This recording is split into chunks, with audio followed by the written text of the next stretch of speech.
ఓం నమో వెంకటేశాయ. నానావిధ రూపధరా నానావర్ణాకృతిభరా గోవింద గోవింద. ఐశ్వర్యం పరసీమరహితం యస్యాస్తి విశ్వప్రభోః నశ్యద్భూయ వినికాయ జనితం దేహం సమాప్నోతి యః.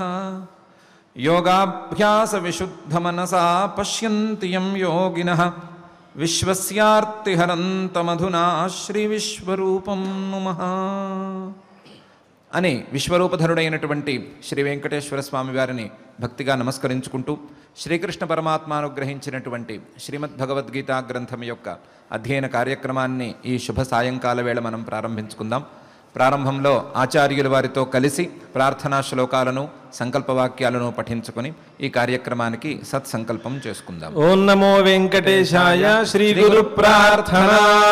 గురుర్బ్రహ్మ గురుర్విష్ణు గురుర్దేవో మహేశ్వరః గురుః సాక్షాత్ పరం బ్రహ్మ తస్మై శ్రీ గురవే నమః. శ్రీనివాస ప్రార్థన. మార్కండేయ మహాతీర్థ జాత పుణ్యప్రదాయ చ వాక్పతి బ్రహ్మదాత్రే చ చంద్రలావణ్యదాయినే. అథ సంకల్పః శ్రీమద్ ఆదివరాహ క్షేత్రే విరాజమానస్య అఖిలాండకోటి బ్రహ్మాండ నాయకస్య శ్రీ పద్మావతీ జానేః భగవతః శ్రీ వెంకటేశ్వర స్వామినః దివ్య సన్నిధౌ భగవతః శ్రీకృష్ణ పరమాత్మనః అనుగ్రహేణ అస్మాకం సర్వేషాం శారీరస్య మానసస్య చ బలస్య సిద్ధ్యర్థం సమస్తానాం అసాధ్య వ్యాధీనాం నివారణార్థం సర్వయజ్ఞ ఫలప్రాప్త్యర్థం సర్వాసాం సంపదాం ప్రాప్త్యర్థం విద్యార్థినాం బుద్ధిశక్తి వృద్ధి ద్వారా పరీక్షాసు ఉత్తీర్ణతా సిద్ధ్యర్థం అధికారిణాం స్వస్వ విధి నిర్వహణ కౌశల సిద్ధ్యర్థం సమస్త పాపక్షయార్థం శ్రీ పరమేశ్వర ప్రీత్యర్థం యథాశక్తి శ్రీమద్భగవద్గీతాయాః ఏకాదశాధ్యాయాంతర్గత శ్లోకపారాయణం కరిష్యామహే. శ్రీగీతా ప్రార్థనా. సర్వోపనిషదో గావో దోగ్ధా గోపాలనందనః పార్థో వత్సః సుధీర్భోక్తా దుగ్ధం గీతామృతం మహత్. శ్రీకృష్ణ ప్రార్థనా. సదా విషయ కామస్య దేహారామస్య సర్వదా దుష్ట స్వభావ వామస్య శ్రీకృష్ణ శరణం మమ. శ్రీ వేదవ్యాస ప్రార్థనా. మహాబుద్ధిర్మహాసిద్ధిః మహాశక్తిర్మహాద్యుతిః మహాకర్మ మహాధర్మ మహాభారత కల్పకః. శ్రీ గురుభ్యో నమః. పరమాత్మ చెప్పిన విభూత్యుపదేశంతో సహా ఉపదేశాలన్నిటినీ విన్నటువంటి అర్జునుడు ఏవమేతద్ యథార్థత్వం ఆత్మానం పురుషోత్తమ ద్రష్టుమిచ్ఛామి తే రూపం ఐశ్వరం పురుషోత్తమ అనే శ్లోకంలో నీవు చెప్పిన విషయాలన్నిటినీ నేను నమ్ముతున్నాను. నీవు చెప్పిన విషయాలన్నీ సత్యమైనటువంటి విషయాలే. నీవు చెప్పినటువంటి విభూతులతో కలిసిన నీ రూపాన్ని నేను చూడగోరుతున్నాను. దాన్ని నాకు అనుగ్రహించవలసింది అని ప్రార్థనను ప్రదర్శించాడు. అంతేకాకుండా ఆ ప్రార్థనతో పాటుగా తన యొక్క అభిప్రాయాన్ని లేదా పరమాత్మ యొక్క అభిప్రాయం ఎలా ఉంది అని తెలుసుకునేందుకు మరొక ప్రార్థనను కూడా జోడించుకున్నాడు.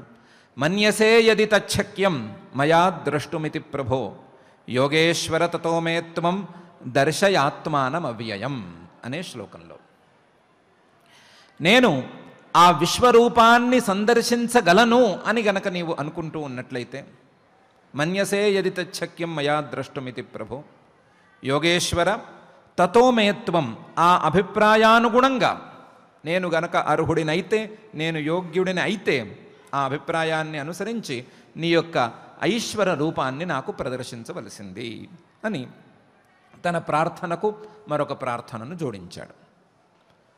జోడించటానికి కారణాన్ని కూడా మనం కొద్దిగా చర్చించుకున్నాం. పరమాత్మ విశ్వరూపం ప్రదర్శించినంత మాత్రాన ప్రతి ఒక్కరూ విశ్వరూపాన్ని సందర్శించగలరు అనేటువంటి నియమం లేదు.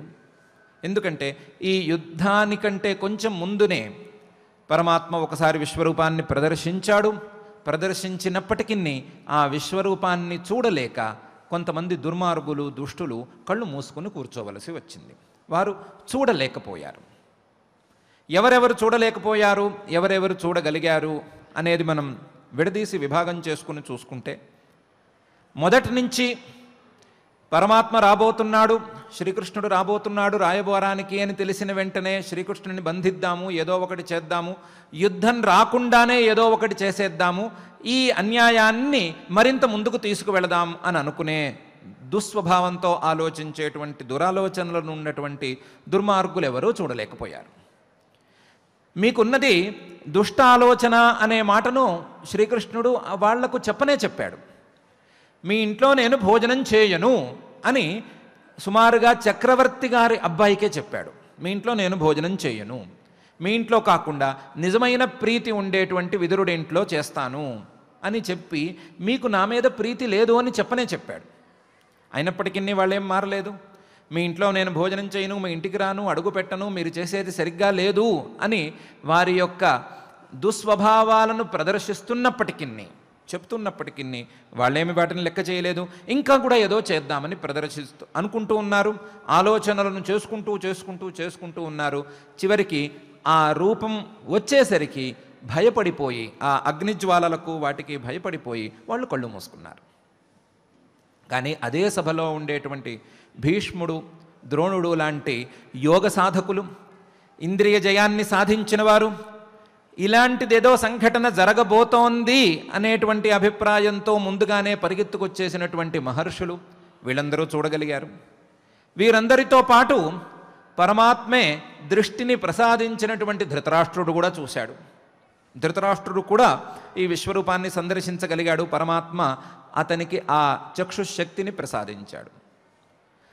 ఎంత ఆశ్చర్యకరమైన సంఘటన అంటే, పరమాత్మ శక్తిని ప్రసాదించాడు, విశ్వరూపాన్ని సందర్శించాడు ధృతరాష్ట్రుడు. విశ్వరూపాన్ని సందర్శించిన తరువాత నిన్ను చూసినటువంటి ఈ కళ్ళతో మిగతా ప్రపంచాన్ని నేను చూడగోరను, కాబట్టి నాకు ఈ కంటి శక్తిని తీసేయి అని కూడా అభ్యర్థించాడు. దానికి తగ్గట్టుగా కంటి శక్తిని తీసేశాడు. అది ఏమి మాయో ఆ కంటి శక్తి పోయింది. విశ్వరూప సందర్శనం చేసినటువంటి కంటి శక్తి పోయింది. దాంతోపాటు కాస్తో కూస్తో మిడుకులాడుతున్నటువంటి జ్ఞానము పోయింది. మళ్ళీ పుత్ర వ్యామోహం కమ్మేసుకొచ్చింది. చూసినందువలన ఏమీ ఉపయోగం లేకుండా మిగిలిపోయినవాడు ధృతరాష్ట్రుడు. చూసేందుకు యోగ్యతను జీవితాంతం సాధించుకున్నటువంటి భీష్మద్రోణాదులు, ఇంకా విదురుడు, ఇంకా చెప్పుకోవాలంటే అక్కడే వాళ్ళతో పాటే ఉండేటువంటి సంజయుడు, వీళ్ళందరూ చూడగలిగారు. మహర్షులు చూడగలిగారు. కాకపోతే నిరంతరం పరమాత్మ మీదే ద్వేషం పెట్టుకున్నటువంటి, పరమాత్మనే ఏదో చేసేద్దాము అనేటువంటి అభిప్రాయంతో ఉండే దుర్యోధనాదులు చూడలేకపోయారు. ప్రధానంగా దుర్యోధనుడు, దుశ్శాసనుడు, కర్ణుడు, అలాగే శకుని, ఈ దుష్ట చతుష్టయం వీళ్ళెవరు చూడలేకపోయారు. వీళ్ళు మాత్రం చూడటానికి అర్హతను పొందలేకపోయారు.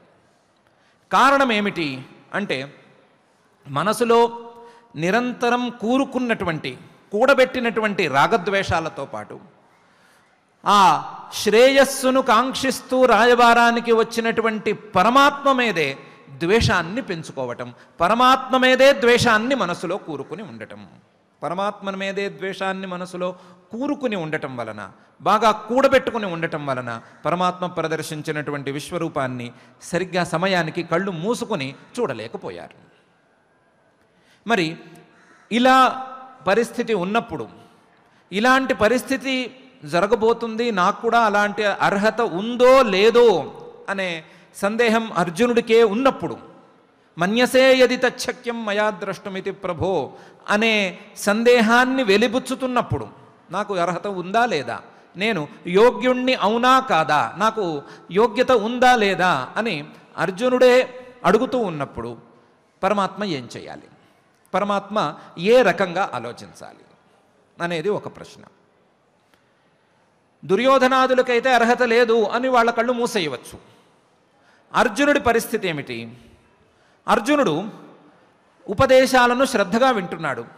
ఉపదేశం వినటానికి ముందు శిష్యస్థేహం షాధిమాం త్వాం ప్రపన్నం అని అననే అన్నాడు. చాలా వినయంగా ఉన్నాడు. వినయంగా 10 అధ్యాయాల పాటు విన్నాడు. 10వ అధ్యాయంలో శృణ్వతో నాస్తిమే మృతం అని చాలా అద్భుతమైన మాట మాట్లాడాడు. నీవు చెప్తుంటే అమృతం విన్నట్టు, అమృతం తాగినట్టు ఉంది, కానీ నాకు తృప్తి కలగటం లేదు, అందువలన నువ్వు ఇంకా చెప్పు అంటున్నాడు. చెప్పితే వినటానికి సిద్ధంగా ఉండే ఉత్తమ విద్యార్థిగా ఉన్నాడు, అత్యుత్తమ విద్యార్థిగా ఉన్నాడు. కానీ విన్న తరువాత 10 అధ్యాయాలను విన్న తరువాత తాను విన్నటువంటి విషయాలను ఒప్పచెప్పే సందర్భంలో ఏ విషయాన్ని ఒప్పచెప్తున్నాడు, ఏ విషయాన్ని ఒప్పచెప్పాడు? మొదటి శ్లోకంలోనేమో ఆత్మతత్వం గురించి నీవు 6 అధ్యాయాల పాటు చెప్పావు, అది అర్థమైందన్నాడు. 2వ శ్లోకంలో పరమాత్మతత్వం గురించి, నీ విభూతుల గురించి నువ్వు చెప్పావు, అది అర్థమైందన్నాడు. మరి మొదటి 6 అధ్యాయాలలో కానీ ఇతర 4 అధ్యాయాలలో కానీ పరమాత్మ కేవలం ఆత్మతత్వం పరమాత్మతత్వం గురించి మాత్రమే చెప్పాడా? లేదు కదా. రాగద్వేషాలు లేకుండా కర్తవ్య నిర్వహణ చేయమని చెప్పాడు కదా. రాగద్వేషాలతో సంపర్కం పెట్టుకోవద్దని చెప్పాడు కదా. దాన్ని మరి అర్జునుడు ఉల్లేఖం చేయడే. రాగద్వేషాలను నువ్వు వద్దన్నావు, నేను వదులుకున్నాను అని అనడే. నీవు కర్తవ్య నిర్వహణతో ఉండాలి అని అన్నావు, నేను కర్తవ్య నిర్వహణ చేస్తాను అని అనడే. మోహోయం విగతో మమ అన్న తర్వాత నువ్వు చెప్పినట్టు నేను వింటాను అని అనాలి కదా. అలా అనటం లేదు. అలా అనకపోగా నీ విశ్వరూపాన్ని నాకు ప్రదర్శించు, నాకు యోగ్యత ఉంటేనే ప్రదర్శించు అని అంటున్నాడు. మరి ఇలాంటి వాడికి విశ్వరూపం ప్రదర్శించవచ్చా అనేది పరమాత్మ ముందున్న ప్రశ్న. పరమాత్మ యొక్క సమాధానం ప్రదర్శించవచ్చు. ఎందుకు అంటే రాగద్వేషాలను శత్రువుల మీద మిత్రుల మీద ఉంచుకున్నాడు వాస్తవమే, కానీ పరమాత్మనైనటువంటి నా మీద ఉంచుకోలేదు కదా. నా మీద ద్వేషాన్ని ఏమీ ప్రదర్శించడం లేదు. దుర్యోధనాదులు నా మీద ద్వేషాన్ని కూరుకుని ఉంచుకున్నారు, మనసులో బాగా కూరుకుని పెట్టుకుని ఉన్నారు. కాబట్టి వాళ్ళకి ప్రదర్శించకపోవటం వేరు, నా మీద ప్రీతితో నేను చెప్పినటువంటి ఉపదేశాన్ని వినాలి అనే ఆతృతతో ఉన్నవాడు ఇతనికి విశ్వరూపం ప్రదర్శించడం అనేది న్యాయం. అయితే అతనిలో ఉండేటువంటి దోషాలు 2 ప్రస్తుతానికి. ఒకటి, రాగద్వేషాలను పూర్తిగా వదులుకోవటం లేదు. 2వది, కర్తవ్యనిష్టతో ముందుకు సాగటం లేదు. కర్తవ్యం గురించి మాట్లాడట్లేదు. కర్మణ్యేవాధికారస్తే అని చెప్తున్నాడు, అది సరిగ్గా ఎక్కటం లేదు. ఇది కాక మనసులో యుద్ధం చేస్తే యద్వా జయేమ యదివానో జయేయుహు అనే సందేహాన్ని ఉంచుకున్నాడు. యుద్ధం అనేది మొదలైతే ఎవరు గెలుస్తారో ఎవరు ఓడతారో, యుద్ధంలో విజయలక్ష్మి ఇటు వగ్గుతుందో అటు మగ్గుతుందో తెలియదు అనే సందేహాన్ని ఇంకా మనసులోనే ఉంచుకున్నాడు. అసలు మా ఫలేషు కదాచన అనే భావానికి పూర్తిగా దగ్గరకు రాలేదు. కాబట్టి ఇప్పుడు ఇలాంటి యోగ్యుడైనటువంటి విద్యార్థికి, ఇలాంటి యోగ్యుడైనటువంటి సాధకుడికి, ఉత్తమ సాధకుడికి, పరమాత్మ మీద చాలా ప్రీతి కలిగినటువంటి సాధకుడికి విశ్వరూపాన్ని ప్రదర్శించి, ఆ విశ్వరూపాన్ని ప్రదర్శించటంలో భాగంగానే ఆ రాగద్వేషాలను పోగొట్టుకోమని ఉపదేశాన్ని, అలాగే కర్తవ్యనిష్టతో ఉండమని, యద్వా జయేమ యదివానో జయేయుహు అనేటువంటి సందేహాన్ని ఉంచుకోవద్దని మరొకసారి పరమాత్మ చెప్పదలిచి ఈ వ్యక్తికి తప్పకుండా మనం విశ్వరూపం చూపించాలి అని నిర్ణయించుకుని నీకు అర్హత ఉంది, విశ్వరూపాన్ని సందర్శించటానికి అర్జునుడికి అర్హత ఉంది అని పై శ్లోకంలో ప్రారంభిస్తున్నాడు.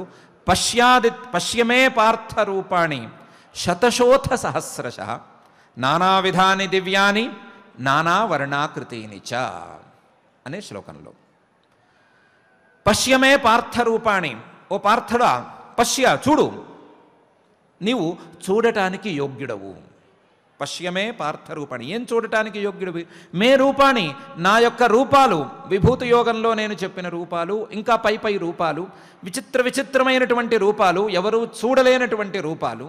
పశ్యమే పార్థరూపాణి, ఆ రూపాలను చూడడానికి నీకు యోగ్యత ఉన్నది. ఏ రకమైనటువంటి రూపాలు ఎన్ని ఉన్నాయి? శతశః, వందల కొద్దీ ఉన్నాయి. అథ సహస్రశః, లేకపోతే వేల కొద్దీ రూపాలున్నాయి. వేల కొద్దీ రూపాలను ధరించినటువంటి నా రూపాన్ని నీవు చూడటానికి యోగ్యుడవు. పశ్యమే పార్థ రూపాణి శతశః అథ సహస్రశః. నానావిధాని, అవి వేలకు వేలు ఉండటమే కాదు, రకరకాలుగాను ఉన్నాయి. నానావిధాని దివ్యాని, మానవులెవరూ చూడగలిగినవి కావు, మానవులెవరూ చూడలేనివి, ఊహించలేనటువంటివి రూపాలు. అటువంటి రూపాలను చూడు. దివ్యాని, అంతేకాదు నానావర్ణాకృతినిచ, రకరకాల వర్ణాలు, రకరకాల ఆకృతులు, రకరకాల ఆకారాలతో ఉండేటువంటి నా రూపాలను నువ్వు చూడు, లేదా నీకు చూడటానికి అర్హత ఉంది అని పరమాత్మ మొదలు అర్జునుడికి ఆశ్వాసన ఇస్తున్నాడు. ఆశ్వాసం ఇస్తున్నాడు. ఏమని? నీకు చూడటానికి అర్హత ఉంది. పశ్య, నీకు చూసేందుకు అర్హత ఉంది, నువ్వు చూడు. ఏమి చూడవచ్చు అంటే, మే రూపాణి, నా యొక్క రూపాలను చూడటానికి నీకు అర్హత ఉంది. నా రూపాలు 1, 2 అని లెక్క పెట్టగలిగేంత లేవు, వందల కొద్దీ, వేల కొద్దీ ఉన్నాయి. ఈ అనంతమైనటువంటి విశ్వంలో అనంతమైనటువంటి రూపాలు, అనంతమైనటువంటి వస్తువులు ఉంటే, ఆ అనంతమైనటువంటి రూపాలన్నిటినీ ధరించిన వాడిని నేను కాబట్టి నా యొక్క రూపాలకు లెక్క అనేది లేనే లేదు. శతశః అథ సహస్రశః. అందువలన ఇవి నానావిధాని, రకరకాలుగా ఉండేటువంటివి, రకరకాల ప్రకారాలలో, రకరకాల విధాలలో ఉండేటువంటి రూపాలు. దివ్యాని, ఎవరైనా సరే ఊహించగలిగేటువంటివి, లేదా అద్భుతం అని అనకుండా ఉండలేనటువంటివి. అలాంటి అద్భుతమైనటువంటి రూపాలను చూడు. నానావర్ణాకృతినిచ, రకరకాల వర్ణాలతోనూ, రకరకాల ఆకృతులతోనూ, రకరకాల ఆకారాలతోనూ ఉండేటువంటి నా రూపాలను చూడు, లేదా నా రూపాలను చూసేందుకు, నా యొక్క విశ్వరూపాన్ని చూసేందుకు నీకు అర్హత ఉన్నది అని పరమాత్మ ఈ శ్లోకంలో అంటున్నాడు. ఈ శ్లోకాన్ని పరమాత్మ వేదాంత మర్యాదతో ప్రారంభిస్తున్నాడు. వేదాంత మర్యాద ప్రకారం పరమాత్మ ఒకడు ఈ సృష్టికి ముందున్నాడు. పరమాత్మ ఉండేటువంటి ఆ కాలాన్ని మనం ప్రళయకాలం అనైనా అనుకోవచ్చు, లేదా సృష్టికి పూర్వకాలం అనైనా అనుకోవచ్చు. ప్రళయకాలంలోనో లేదా సృష్టికి పూర్వకాలంలోనూ పరమాత్మ ఒక్కడే ఉండటం, సృష్టి ఆరంభించేసరికి రకరకాల సృష్టులు, రకరకాల వస్తువులు పుట్టుకురావటం, ఆ రకరకాల వస్తువుల రూపంలో పరమాత్మే ఉండటం అనేది వేదాంత మర్యాద. ఆ వేదాంత మర్యాదను పరమాత్మ ఈ శ్లోకంలో చూపిస్తున్నాడు. మే రూపాణి శతశోథ సహస్రశః అని. నా రూపాలే ఇవన్నీను. సృష్టిలో ఉండేటువంటి రూపాలన్నీ కూడా సృష్టికాలంలో నేను సృష్టి చేసినటువంటి రూపాలు. వందల కొద్దీ, వేల కొద్దీ ఉండేటువంటి రూపాలన్నీ నేను సృష్టి చేసినవే. ఆ సృష్టి చేసిన రూపాలన్నిటినీ నువ్వు చూడవచ్చు అని అంటున్నాడు. అనటం ద్వారా ఛాందోగ్యోపనిషత్తులోని ఒక వాక్యాన్ని గుర్తు చేస్తున్నాడు. స ఏకధా భవతి, త్రిధా, పంచధా, సప్తధా, నవధా, పునశ్చైకాదశః, శతశః, శతంచ, దశచ, సహస్రాణి చ, వింశతిః అనేటువంటి వాక్యంలో ఉండే అర్థాన్ని తీసుకొచ్చి ఇక్కడ గుచ్చి చూపిస్తున్నాడు. సహా ఏకధా భవతి, ఆ పరమాత్మ సృష్టికి ముందు ఒక రూపంలో ఉంటాడు. సృష్టికి ముందు ఈ నానా రూపాలు పరమాత్మకు కనిపించవు. సృష్టి తరువాత త్రిధా భవతి, 3 రకాలుగాను, భూతరూపంగాను, పంచధా, పంచభూతాకారంలోనూ, అలాగే తన యొక్క రూపాలను పెంచుకుంటూ వెళతాడు. ఒకే పరమాత్మ నానా రూపాలలోనూ భాసిస్తూ ఉంటాడు.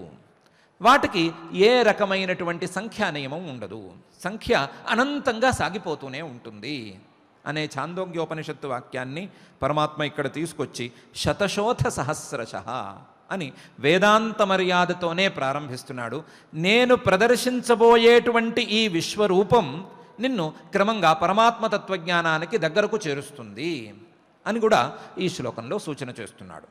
చేస్తూ పశ్యమే పార్థరూపాణి శతశోథ సహస్రశః నానావిధాని దివ్యాని నానావర్ణాకృతీని చ అని అంటున్నాడు.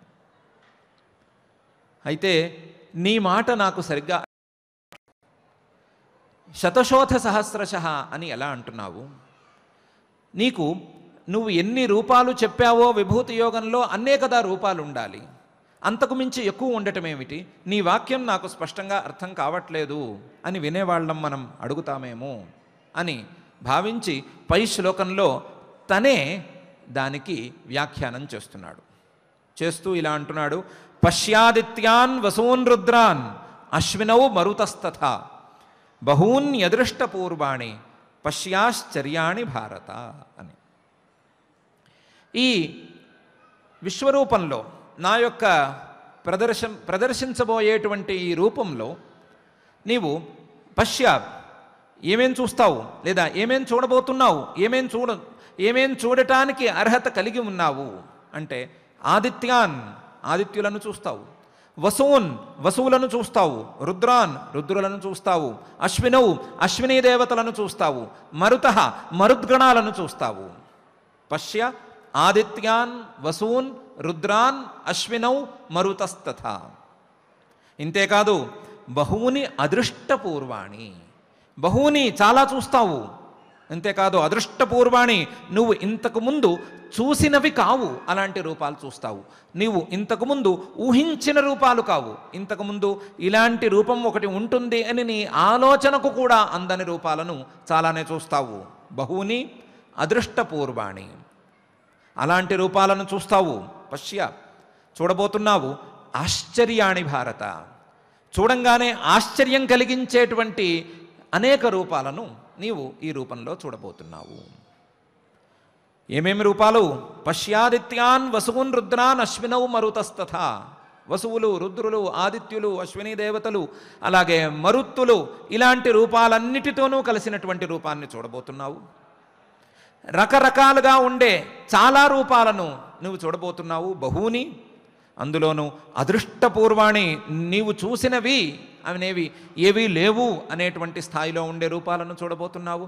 ఆశ్చర్యాన్ని, నీకే ఆశ్చర్యం కలిగించేటువంటి రూపాలను నువ్వు చూడబోతున్నావు అని ఈ శ్లోకంలో అంటున్నాడు. ఇలా అనటం ద్వారా వెనకాల శ్లోకానికి తనే ఒక వ్యాఖ్యానాన్ని పరమాత్మ చేసుకున్నాడు. ఇక్కడ బహూని అనే పదంతో శతశోథ సహస్రశః అనేటువంటి వాక్యానికి తనే వ్యాఖ్యానం చేసుకున్నాడు.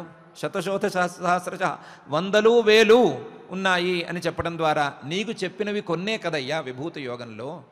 నాస్త్యంతో విస్తరస్యమే అని చెప్పాను కదా. నా యొక్క విభూతులకు అంతము లేదు, వాటిని నేను వరుసగా చెప్పలేను. నాస్త్యంతో విస్తరస్యమే అని చెప్పాను కదా. దానికి తగ్గట్టుగా బహుని చాలానే ఉన్నాయి, నీవు లెక్కగట్టలేనంత ఉన్నాయి అని తన వాక్యానికి తనే వ్యాఖ్యానం చేసుకున్నాడు. అట్లాగే నానావిధాని అనేటువంటి పదానికి వ్యాఖ్యానంగా ఆదిత్యాన్ వసూన్ రుద్రాన్ అశ్వినౌ మరుతస్తథా.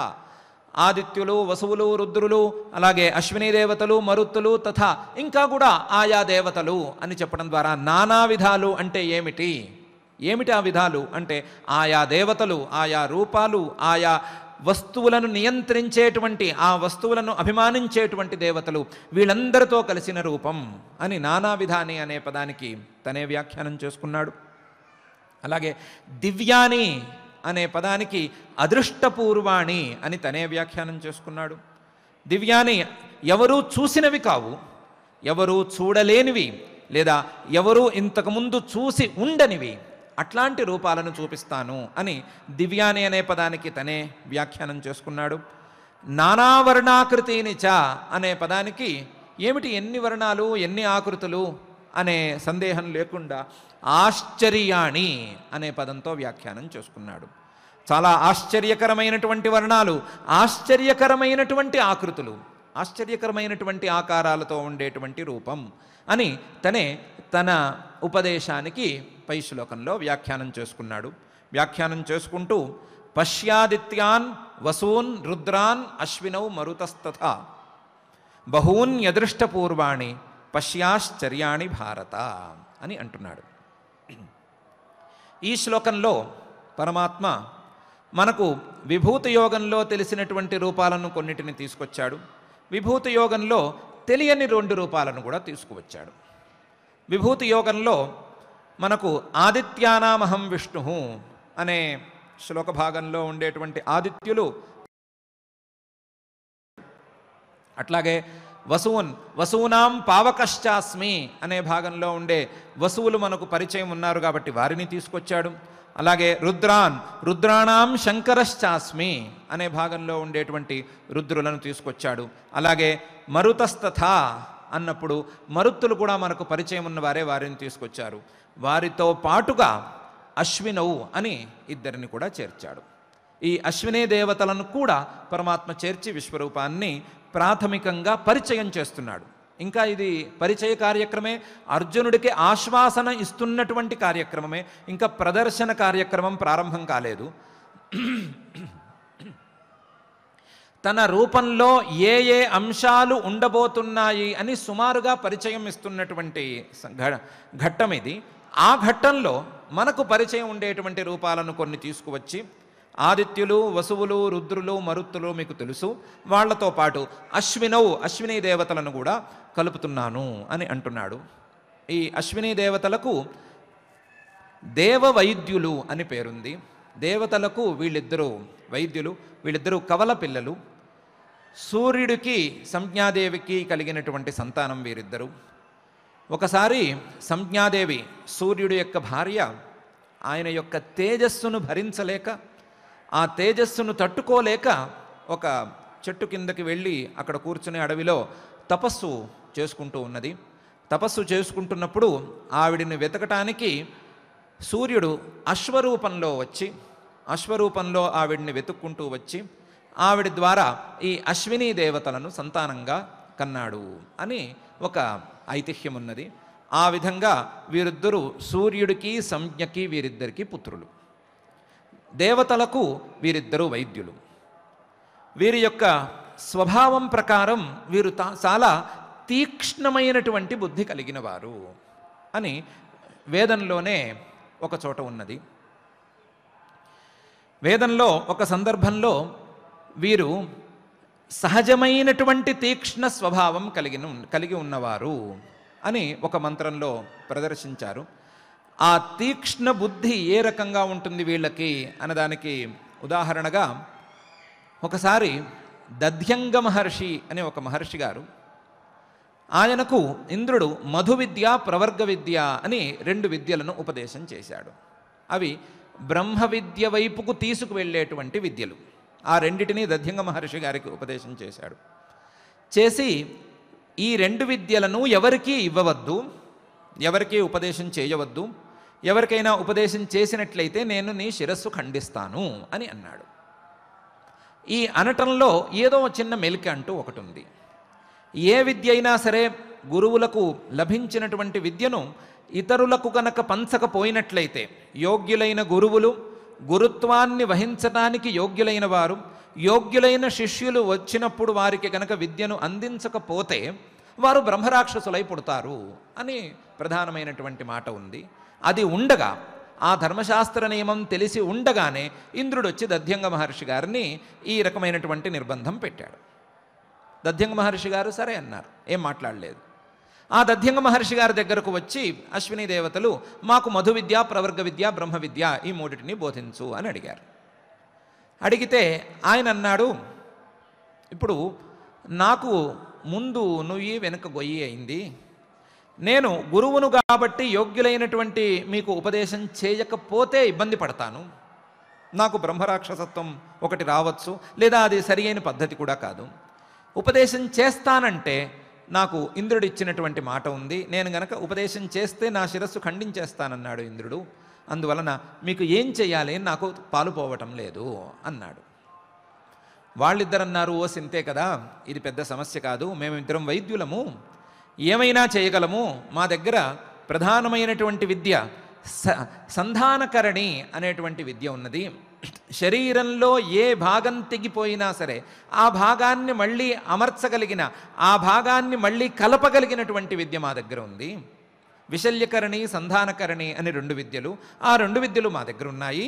అందువలన ఒక పని చేద్దాం, మనము మీ శిరస్సుతో మిమ్మల్ని ఉంచే బాధ్యత మాది, మమ్మల్ని నమ్మండి, మీ తలకాయ మీకు గ్యారంటీగా ఉంటుంది, దానికి మేము ఉపాయం చెప్తాము అని వాళ్ళిద్దరూ ముందు ఆయన శిరస్సు తీసేసి ఆయన శిరస్సు స్థానంలో ఒక అశ్వశిరస్సు పెట్టి గుర్రం తలకాయ ఆయన మీద పెట్టి సంధానం చేసి ఆయన ద్వారా విద్యలను పొందేశారు.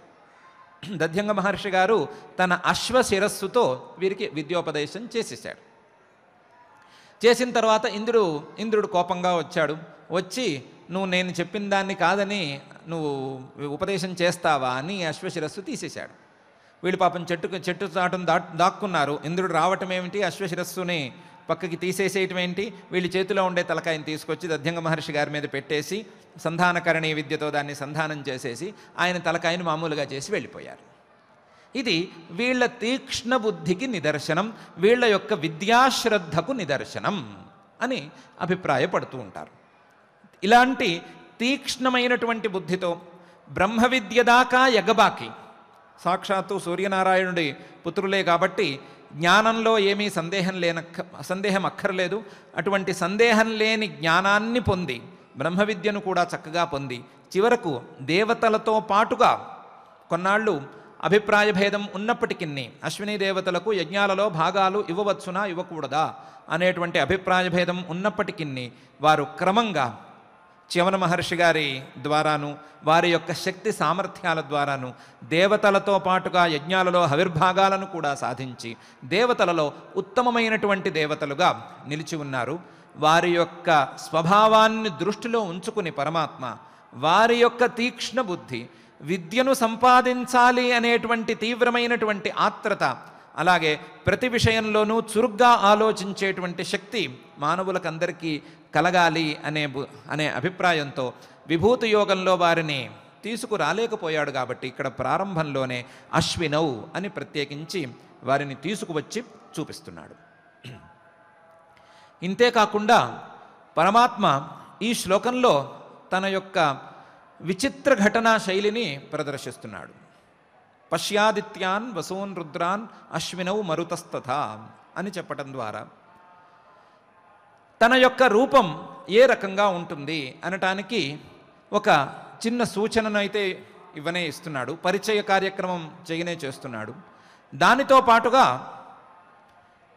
దేవతలు ఎంతమంది అనేటువంటి ప్రశ్న ఒకసారి వచ్చినప్పుడు, దేవతలు ఎంతమంది ఉంటారు మొత్తం అనే ప్రశ్న వచ్చినప్పుడు మొత్తం 33 దేవతలు ఉన్నారు అనే ఒక పక్షం సమాధానంగా ఒకటి వచ్చింది.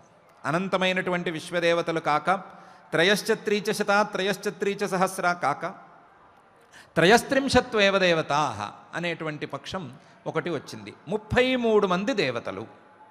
33 దేవతలు ఎవరెవరు అని అడిగితే అష్టౌ వసవః, ఏకాదశ రుద్రాః, ద్వాదశాదిత్యాః, అశ్వినౌ అని ఒక పక్షం ఏర్పడింది. అష్టౌ వసవః 8 మంది వసువులు, ఏకాదశ రుద్రాః 11 మంది రుద్రులు, 11 + 8 19, ద్వాదశాదిత్యాః 31 12 మంది ఆదిత్యులు. అష్టౌ వసవః, ఏకాదశ రుద్రాః, ద్వాదశాదిత్యాః 31, అశ్వినౌ 2, మొత్తం 33. 33 దేవతలు ఉన్నారు అనేటువంటి ఒక ప్రాథమికమైనటువంటి సంఖ్యను పరమాత్మ ఇక్కడ ఉంచుతున్నాడు. ఒకే పరమాత్మ నుండి దేవతలు పెరిగినప్పుడు 33 ఎలా అయ్యారు అంటే అష్టౌ వసవః, ఏకాదశ రుద్రాః, ద్వాదశాదిత్యాః, అశ్వినౌ అనే సంఖ్య ద్వారా అయ్యారు అని సూచిస్తున్నారు. ఇక్కడి నుంచి సంఖ్య ఎలా పెరిగింది అంటే మరుత్తులను గనక పెంచుకున్నట్లయితే మరుత్ సంఖ్యతో పాటుగా పెరుగుతుంది. మరుత్తులు మనకు ఇంతకుముందే చెప్పుకున్నట్లుగా 7 గణాలు, ఒక్కొక్క గణంలోనూ 7 చొప్పున ఉంటారు. మొత్తం 49 మంది. 49 అలాగా ఇప్పుడు చెప్పుకున్నటువంటి 33 ఈ రెండు కలిపితే 82 మంది దేవతలు అయ్యారు. 33 కాస్త 82 మంది దేవతలు అయ్యారు. ఒకే పరమాత్మ, ఒకే దేవుడు 33, 33 కాస్త 82 అని ఇలా దేవతల సంఖ్య పెరిగే తీరును కూడా పరమాత్మ ఈ శ్లోకంలో పరిచయం చేస్తున్నాడు. పరిచయం చేస్తూ వసూన్ రుద్రాన్ ఆదిత్యాన్, పశ్యాదిత్యాన్ వసూన్ రుద్రాన్ అశ్వినౌ మరుతస్తథా బహూన్ యదృష్టపూర్వాణి నానా వర్ణాకృతీన్ పశ్యాశ్చర్యాణి భారత అని అంటున్నాడు. ఇంతేకాదు పరమాత్మ తనదైన శైలిలో వెనకాల శ్లోకంలో చెప్పిన విషయాలకే వ్యాఖ్యానంగా చెప్తున్నటువంటి ఈ శ్లోకంలో, అంటే వెనకాల శ్లోకాన్ని ఈ శ్లోకాన్ని కలిపి చేసేటువంటి ఉపదేశంలో మానవులకు విశ్వరూప సందర్శనకు కావలసినటువంటి మంగళాచరణాన్ని కూడా చేస్తున్నాడు.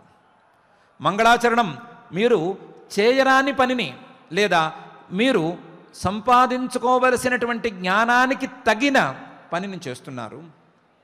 మీరు మీ యొక్క శక్తిని కాస్తంత మీరినటువంటి పనిని చేయబోతున్నారు. అటు అర్జునుడే కావచ్చు, ఇతరులు కావచ్చు, ఎవరైనా సరే కాస్త మీ శక్తిని దాటి, మీ శక్తి పరిధిని దాటి పని చేయబోతున్నారు. కాబట్టి మీకు ఈ విషయంలో స్వస్త్యయనం చెప్పవలసిన అవసరం ఉంది, మీకు మంగళాచరణం చేయవలసిన అవసరం ఉంది. ఆ మంగళాచరణాన్ని నేను చేస్తున్నాను. వసువు రుద్ర ఆదిత్య, వసువుల్ని, రుద్రుల్ని, ఆదిత్యుల్ని, మరుద్గణాన్ని స్మరించడం ద్వారా మీకు మంగళాచరణాన్ని నేను చేస్తున్నాను అని కూడా పరమాత్మ అభిప్రాయపడుతున్నాడు. దానికి పరమాత్మ ఒక మంత్రాన్ని మనసులో ఉంచుకున్నాడు.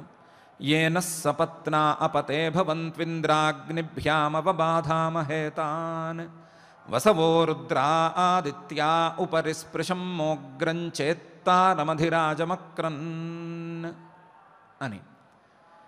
వసవ వసువులు, రుద్రాహ రుద్రులు, ఆదిత్యాహ ఆదిత్యులు, ఈ వసురుద్రాదిత్యులు ఆ సాధకుడిని ఏ పనిని ప్రారంభించినప్పటికీ ఆ పనిని ప్రారంభం చేసినటువంటి సాధకుడిని ఉపరిస్పృశం పైకి ఎగబాకే స్థాయి సాధకుడిగా తయారు చేయుగాక, పైకి ఎదిగేటువంటి సాధకుడిగా తయారు చేయుగాక, ఉగ్రం తీక్ష్ణమైనటువంటి బుద్ధిశక్తి కలిగినటువంటి సాధకుడిగా తయారు చేయుగాక, చేత్తారం చక్కగా చెప్పిన విషయాన్ని అర్థం చేసుకుని జ్ఞానాన్ని పొందేటువంటి సాధకుడిగా తయారు చేయుగాక, అధిరాజం ఆ జ్ఞానానికి ఫలితమైనటువంటి స్వరాజ్యాన్ని, తత్వజ్ఞానాన్ని కూడా పొందేటువంటి సాధకుడిగా, సిద్ధుడిగా తయారు చేయుగాక అనేటువంటి మంత్రాన్ని దృష్టిలో ఉంచుకుని వసురుద్రాదిత్యులను గనక స్మరించినట్లయితే ఏ కార్యమైనా సరే నిర్విఘ్నంగా మంగళకరంగా సాగుతుంది.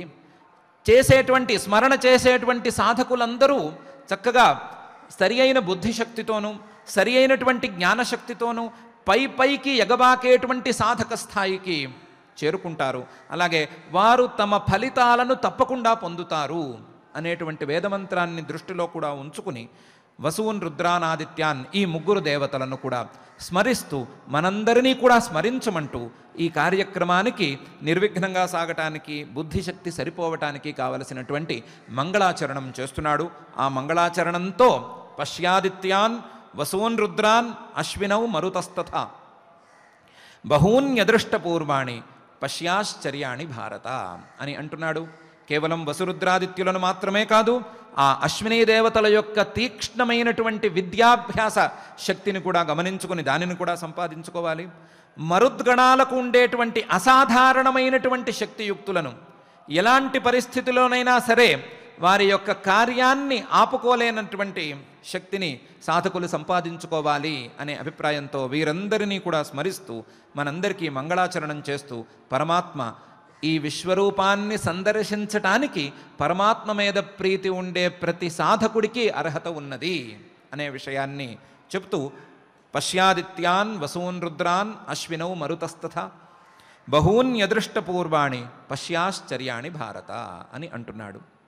మనం పరమాత్మ చెప్పినట్లుగా ఇతర రాగద్వేషాలను, మనకు శత్రువుల మీద ఉండేటువంటి ద్వేషాన్ని, లేదా మనకు ఇష్టమైనటువంటి వ్యక్తుల మీద, ఇష్టమైనటువంటి వస్తువుల మీద ఉండేటువంటి ప్రీతిని తగ్గించుకునే ప్రయత్నం చేయాలి. ఇన్ ప్రిన్సిపల్ అలాంటి నిర్ణయం మనం కూడా తీసుకున్నాము. కాకపోతే ఈ రాగద్వేషాలతో నిమిత్తం లేకుండా మనకు ఇష్టమైన వస్తువులు, ఇష్టం లేని వస్తువులు, ఇష్టమైన వ్యక్తులు, ఇష్టం లేని వ్యక్తులు అనేటువంటి లిస్టుతో సంబంధం లేకుండా పరమాత్మ మీద మాత్రం నిరతిశయమైనటువంటి ప్రీతిని మనం తప్పకుండా కలిగి ఉందాం. ఆ ఎల్లలు లేని ప్రీతితో పరమాత్మను దర్శించాలి అనేటువంటి ప్రాథమికమైనటువంటి నిర్ణయానికి మనం వద్దాం. వచ్చి పరమాత్మే చెప్పినట్లుగా వసువులను, రుద్రులను, ఆదిత్యులను, అశ్వినీ దేవతలను, మరుద్గణాలను స్మరించుకుందాం. స్మరించుకుని పరమాత్మ ప్రదర్శన చేయబోయేటువంటి ఈ విశ్వరూపాన్ని మనం సందర్శించుకునేందుకు యోగ్యతను పొందటానికి ప్రయత్నం చేసుకుందాం. మన ప్రయత్నాన్ని సఫలం చేయవలసిందిగా, మనకు ఆ విశ్వరూప సందర్శనాన్ని చేయించవలసిందిగా ఆ అఖిలాటకోటి బ్రహ్మాండ నాయకుడు దేవదేవుడు శ్రీ వెంకటేశ్వర స్వామి వారిని భక్తిగా ప్రార్థించుకుందాం. ఆ ప్రార్థనతో ఈరోజు పారాయణ కార్యక్రమాన్ని ప్రారంభించుకుందాం. అథ శ్రీమద్భగవద్గీతాసు ఉపనిషత్సు బ్రహ్మ విద్యాయాం యోగశాస్త్రే శ్రీకృష్ణార్జున సంవాదే విశ్వరూపదర్శన యోగనామ్ని ఏకాదశాధ్యాయే 31 శ్లోకాః అర్జున ఉవాచ మదనుగ్రహాయ పరమం గుహ్యమధ్యాత్మ సంజ్ఞితం యత్వయోక్తం వచస్తేన మోహోయం విగతో మమ భవాప్యయౌ హి భూతానాం శ్రుతౌ విస్తరశో మయా త్వత్తః కమలపత్రాక్ష మాహాత్మ్యమపి చావ్యయం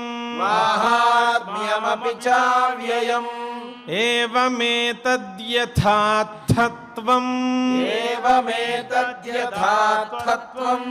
ఆత్మానం పరమేశ్వర ద్రష్టుమిచ్ఛామి తే రూపం ఐశ్వరం పురుషోత్తమ మన్యసే యది తచ్ఛక్యం మయా ద్రష్టుమితి ప్రభో యోగేశ్వర తతో మే త్వం దర్శయాత్మానమవ్యయం శ్రీభగవానువాచ పశ్య మే పార్థరూపాణి శతశోథ సహస్రశః నానావిధాని దివ్యాని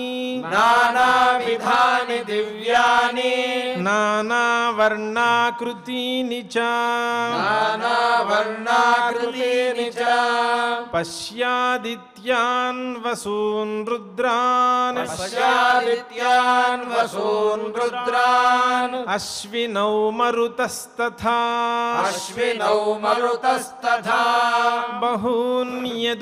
బహూన్యదృష్టపూర్వాణి పశ్యాశ్చర్యాణి భారత ఇహైకస్థం జగత్కృత్స్నం పశ్యాద్య సచరాచరం మమ దేహే గుడాకేశ యచ్చాన్యద్రష్టుమిచ్చసి నతు మాం శక్యసే ద్రష్టుం అనేనైవ స్వచక్షుషా దివ్యం దదామి తే చక్షుః పశ్య మే యోగమైశ్వరం సంజయ ఉవాచ ఏవముక్త్వా తతో రాజన్ మహాయోగేశ్వరో హరిః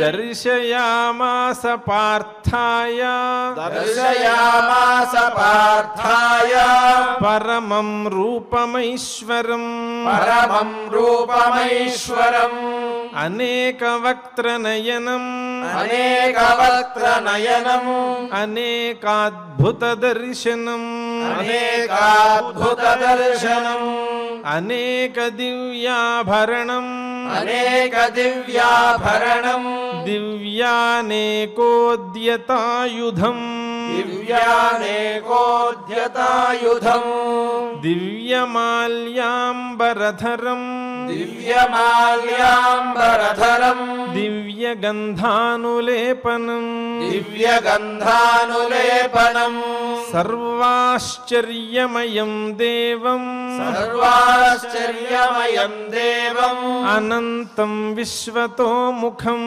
अनन्तं विश्वतोमुखम् दिवि सूर्यसहस्रस्य दिवि सूर्यसहस्रस्य भवेद्युगपदुत्थिता भवेद्युगपदुत्थिता यदि भासदृशी सा स्यात् यदि भासदृशी सा स्यात् भासस्तस्य महात्मनः भासस्तस्य महात्मनः तत्रैकस्थं जगत्कृत्स्नम् तत्रैकस्थं जगत्कृत्स्नम् प्रविभक्तमनेकधा प्रविभक्तमनेकधा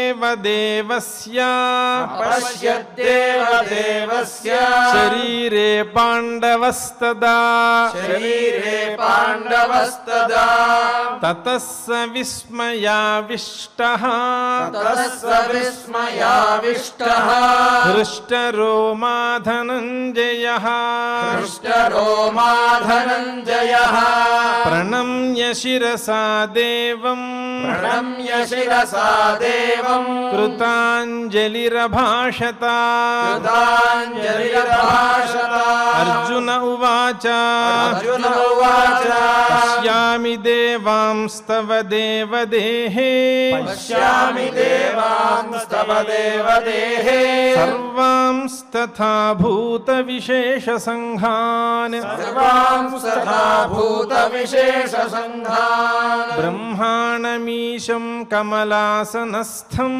ब्रह्माणमीशं कमलासनस्थम् ऋषींश्च सर्वानुरगांश्च दिव्यान् ऋषींश्च सर्वानुरगांश्च दिव्यान् अनेकबाहूदरवक्त्रनेत्रम् अनेकबाहूदरवक्त्रनेत्रम् पश्यामि त्वां सर्वतोऽनन्तरूपम् पश्यामि त्वां सर्वतोऽनन्तरूपम् नान्तं न मध्यं न पुनस्तवादिम् नान्तं न मध्यं न पुनस्तवादिम् पश्यामि विश्वेश्वर विश्वरूपा पश्यामि विश्वेश्वर विश्वरूपा किरीटिनं गदिनं चक्रिणं च किरीटिनं गदिनं चक्रिणं च तेजोराशिं सर्वतो दीप्तिमन्तम् तेजोराशिं सर्वतो दीप्तिमन्तम् पश्यामि त्वां दुर्निरीक्ष्यं समन्तात् पश्यामि त्वां दुर्निरीक्ष्यं समन्तात् दीप्तानलार्कद्युतिमप्रमेयम् दीप्तानलार्कद्युतिमप्रमेयम् त्वमक्षरं परमं वेदितव्यम् त्वमक्षरं परमं वेदितव्यम् त्वमस्य विश्वस्य परं निधानम् त्वमस्य विश्वस्य परं निधानम् त्वमव्ययः शाश्वतधर्मगोप्ता त्वमव्ययः शाश्वतधर्मगोप्ता सनातनस्त्वं पुरुषो मतो मे सनातनस्त्वं पुरुषो मतो मे अनादिमध्य అనాదిమధ్యాంతమనంతవీర్యం అనాదిమధ్యాంతమనంతవీర్యం అనంతబాహుం శశిసూర్యనేత్రం అనంతబాహుం శశిసూర్యనేత్రం పశ్యామి త్వాం దీప్తహుతాశవక్త్రం పశ్యామి త్వాం దీప్తహుతాశవక్త్రం స్వతేజసా విశ్వమిదం తపంతం స్వతేజసా విశ్వమిదం తపంతం ద్యావా పృథివ్యోరిదమంతరం హి యావా పృథివ్యోరిదమంతరం హి వ్యాప్తం త్వయైకేన దిశశ్చ సర్వాః వ్యాప్తం త్వయైకేన దిశశ్చ సర్వాః దృష్ట్వాద్భుతం రూపముగ్రం తవేదం దృష్ట్వాద్భుతం రూపముగ్రం తవేదం లోకత్రయం ప్రవ్యథితం మహాత్మన్ లోకత్రయం ప్రవ్యథితం మహాత్మన్ అమీహి త్వాం సురసంఘా విశంతి అమీహి త్వాం సురసంఘా విశంతి కేచిద్భీతాః ప్రాంజలయో గృణంతి కేచిద్భీతాః ప్రాంజలయో గృణంతి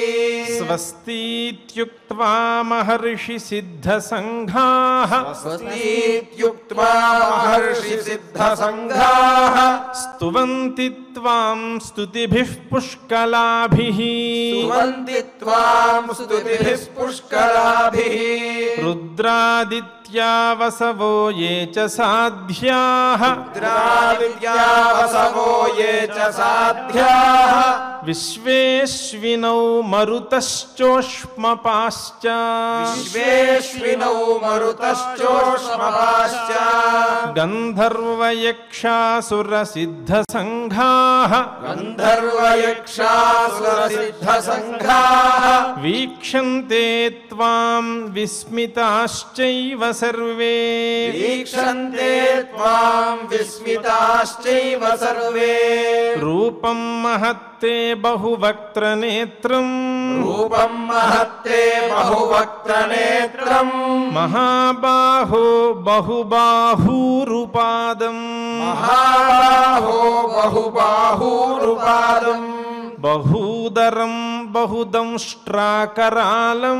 బహూదరం బహుదంష్ట్రాకరాళం దృష్ట్వా లోకాః ప్రవ్యథితాస్తథాహం దృష్ట్వా లోకాః ప్రవ్యథితాస్తథాహం నభస్పృశం దీప్తమనేకవర్ణం నభస్పృశం దీప్తమనేకవర్ణం వ్యాత్తాననం దీప్తవిశాలనేత్రం యాత్తాననం దీప్తవిశాలనేత్రం దృష్ట్వా హి త్వాం దృష్ట్వా హి త్వా ప్రవ్యథితాంతరాత్మా ప్రవ్యథితాంతరాత్మా ధృతిన్న విందామి ధృతిర్న విందామి శమం చ విష్ణు శమం చ విష్ణో దంష్ట్రాకరాళాని చ తే ముఖాని దంష్ట్రాకరాళాని చ తే ముఖాని దృష్ట్వైవ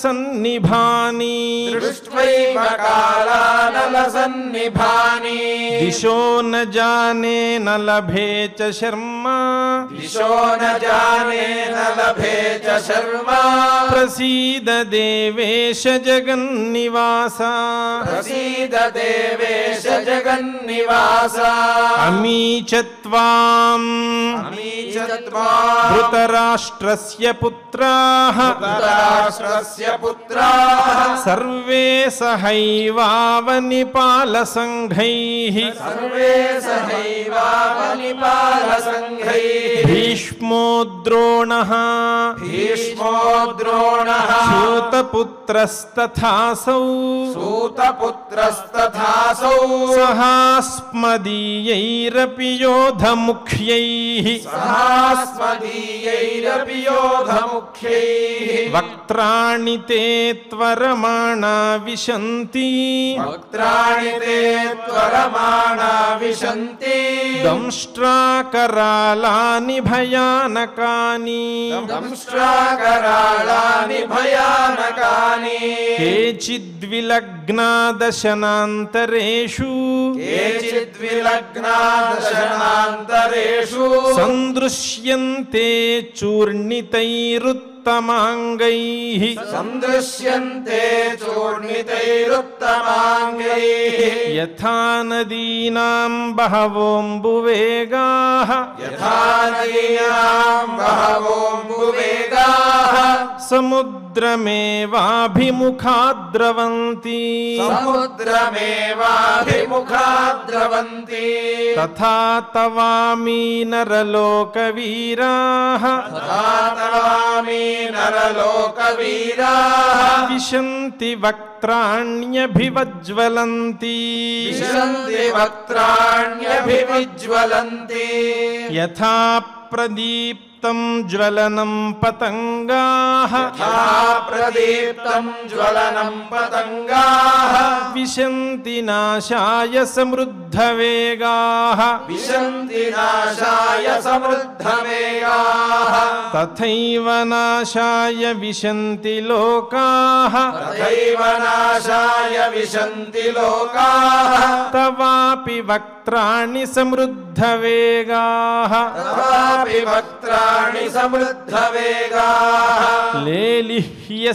लेलिह्यसेऽग्रसमानः समन्तात् लेलिह्यसेऽग्रसमानः समन्तात् लोकान् समग्रान् वदनैर्ज्वलद्भिः लोकान् समग्रान् वदनैर्ज्वलद्भिः तेजोभिरापूर्य जगत्समग्रम् तेजोभिरापूर्य जगत्समग्रम् भासस्तवोग्राः प्रतपन्ति विष्णो भासस्तवोग्राः प्रतपन्ति विष्णो आख्याहि मे को भवानुग्ररूपः आख्याहि मे को भवानुग्ररूपः नमोऽस्तु ते देववर प्रसीद नमोऽस्तु ते देववर प्रसीद विज्ञातुमिच्छामि भवन्तमाद्यम्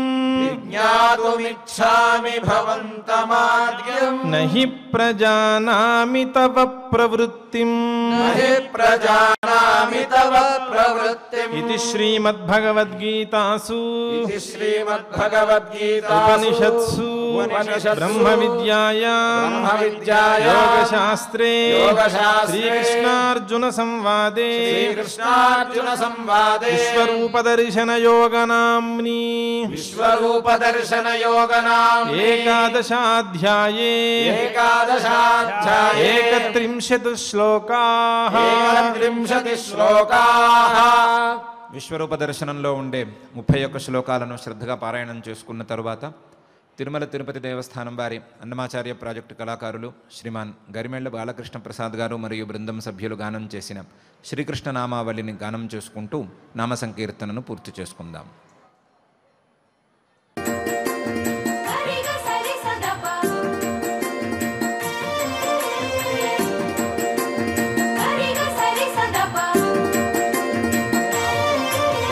कृष्णं वन्दे जगद्गुरुं श्रीकृष्णं वन्दे जगद्गुरुं कृष्णं वन्दे जगद्गुरुं श्रीकृष्णं वन्दे जगद्गुरुं कृष्णं वन्दे जगद्गुरुं श्रीकृष्णं वन्दे जगद्गुरुं कृष्णं वन्दे जगद्गुरुं श्रीकृष्णं वन्दे जगद्गुरुं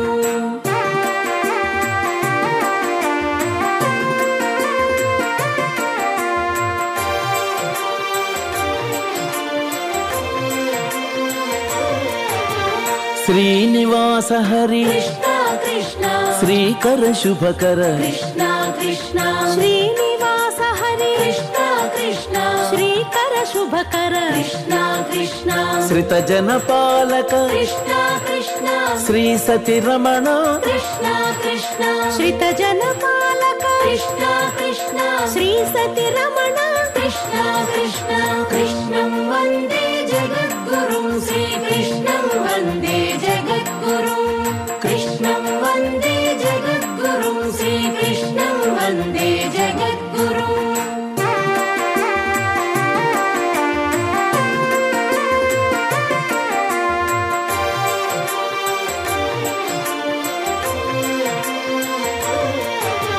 సామజ గమన కృష్ణ కృష్ణ సామజ వరద కృష్ణ కృష్ణ సామజ గమన కృష్ణ కృష్ణ సామజ వరద కృష్ణ కృష్ణ సాధు జనావన కృష్ణ కృష్ణ సారసలోచన కృష్ణ కృష్ణ సాధు జనావన కృష్ణ కృష్ణ సారసలోచన కృష్ణ కృష్ణ కృష్ణం వందే జగద్గురుం శ్రీకృష్ణం వందే జగద్గురుం కృష్ణం వందే జగద్గురుం శ్రీకృష్ణం వందే జగద్గురుం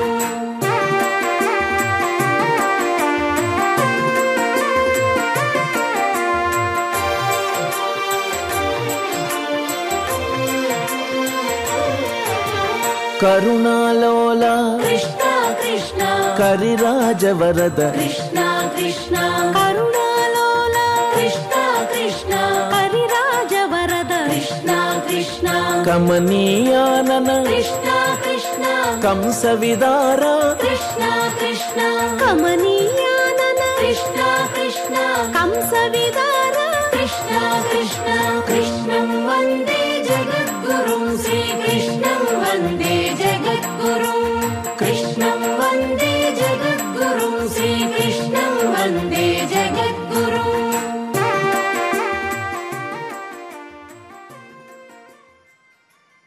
నామ సంకీర్తన కార్యక్రమం పూర్తయిన తరువాత ఆచార్యులు వారితో కలిసి మంగళ శ్లోకాలను చదువుకుని ఈ కార్యక్రమాన్ని మంగళాంతంగా పూర్తి చేసుకుందాం. యత్ర యోగేశ్వరః కృష్ణో యత్ర పార్థో ధనుర్ధరః తత్ర శ్రీర్విజయో భూతిర్ధ్రువా నీతిర్మతిర్మమ అథ క్షమా ప్రార్థనా యదక్షరపదభ్రష్టం మాత్రాహీనం చ యద్భవేత్ తత్సర్వం క్షమ్యతాం దేవ నారాయణ నమోస్తుతే.